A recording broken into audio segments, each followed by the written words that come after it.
பையனோட ஷூ அந்த பக்கம் எடுத்து வச்சுட்டு போயிருக்குமா? ஆமா, பெரிய பையன். இப்படி நீங்க செல்லம் கொடுத்து தான் உனக்கு எடுத்து வச்சிருக்கீங்க. தெரியாம சொல்லிட்டோமோ?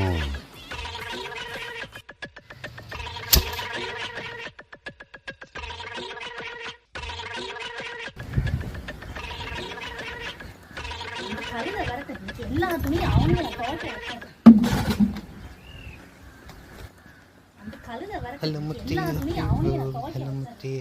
வந்தாலே என்னடா இது, நம்ம வீட்டில் இன்னைக்கு எவ்வளோ சவுண்டாக இருக்குது. நம்ம மெட்ரா தான் இருக்குமோ? இருங்க எட்டி பார்ப்போம். எவ்வளோ பெரிய சவரா.